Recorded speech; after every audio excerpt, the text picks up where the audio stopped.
Mrs Sundaresh, ತಪ್ಪು ಮಾಡದೇ ಇರೋರು ಯಾರಿದ್ದಾರೆ ಹೇಳಿ? ನೀವು ತಪ್ಪು ಮಾಡಲ್ಲ. ಈ ರೀತಿ ತಪ್ಪನ್ನ ನಾನು ಮಾಡಿಲ್ಲ. ನನ್ನ ಹೆಂಡತಿಗೆ ನನ್ನ ಮನೇಲಿ ಯಾವುದಕ್ಕೂ ಕೊರತೆ ಮಾಡಿರಲಿಲ್ಲ. ಮಗು ನೋಡ್ಕೊಳ್ಳೋ ಸಣ್ಣ ಜವಾಬ್ದಾರಿಯನ್ನು ನಿರ್ವಹಿಸದೆ ದುರಂತ ಕಾರಣ ಆಗಲಿ. ಇದಕ್ಕೇನಂತೀರಿ? ಮಿಸ್ಟರ್ ಸುಂದರೇಶ್, ಅಪಘಾತ ಗೊತ್ತಿದ್ದು ಆಗೋದಾದ್ರೆ ಅದನ್ನ ಅಪಘಾತ ಅಂತ ಯಾಕ್ರಿ ಕರೀತಾರೆ? ಮೈ ಮೇಲೆ ಎಚ್ಚರಿಕೆ ಇದ್ರೆ ಅಪಘಾತ ಆಗಲ್ಲ ಮೇಡಮ್. ನಿಮ್ ಹೆಂಡತಿಗೆ ಮಗು ಸಾಯ್ಲಿ ಅಂತ ಆಸೆ ಇರುತ್ತೇನ್ರಿ? ಮಗು ಸತ್ತು ಶಾಕ್ನಿಂದ ನೆನಪನ್ನು ಕಳ್ಕೊಂಡು ಈ ಲೋಕದ ಪರಿವೇನೇ ಇಲ್ಲದೆ ಜೀವಂತ ಶವವಾಗಿ ಬದುಕ್ತಾ ಇದ್ದಾರೆ. ಈ ಸಮಯದಲ್ಲಿ ಅಲ್ಲೇನ್ರಿ ನಿಮ್ ಹೆಂಡತಿಗೆ ನಿಮ್ಮ ಆಸರೆ ಬೇಕಾಗಿರೋದು? ದುಃಖ ಹೇಳ್ಕೊಳ್ಳೋಕೆ ಯಾರೂ ಇಲ್ಲ. ಪಂಕಜ ಸರಿ ಹೋಗೋದಕ್ಕೆ, ಮೊದಲಿನ ಸ್ಥಿತಿಗೆ ಬರೋದಕ್ಕೆ ನಿಮ್ಮ ಅಗತ್ಯ ತುಂಬಾ ಇದೆ ಸುಂದರೇಶ್. ಸಾರಿ, ಅದೊಂದು ವಿಷಯ ಮಾತ್ರ ಹೇಳಬೇಡಿ.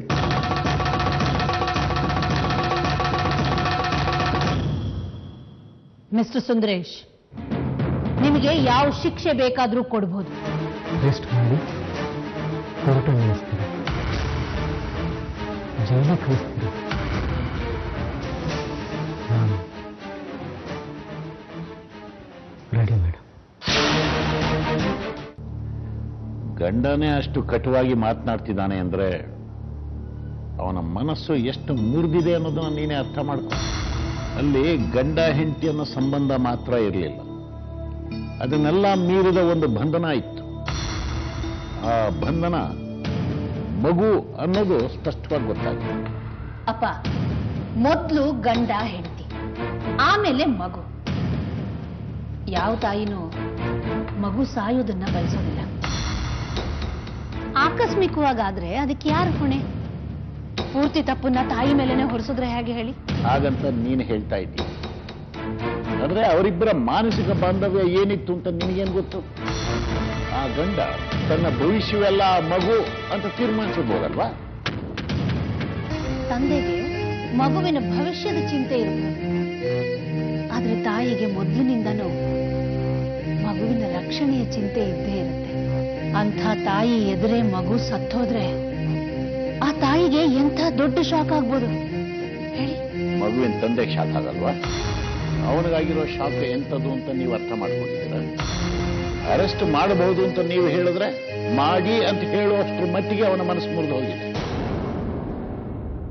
ಅದಕ್ಕೆ ಹೇಳಿದ್ದು ಸಂಬಂಧಗಳನ್ನ ನೀವು ಕಾನೂನು ಶಾಸನಗಳಿಂದ ಅಳತೆ ಮಾಡಬೇಡಿ ಅಂತ.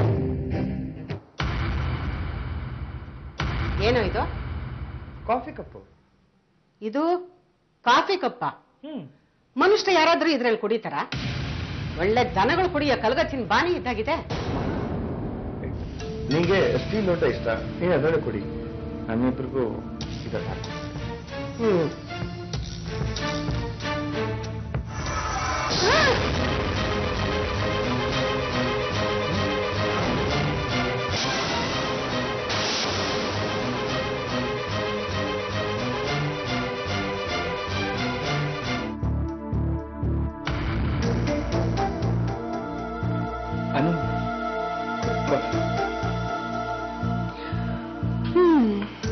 ನಿನ್ನ ಒಡೆದಾಕಿದ್ದು ಒಂದೇ ಕಪ್ಪನ ನನ್ಗೆ ಸಲ ಅರ್ಧ ನಿಜ ಆಯ್ತು.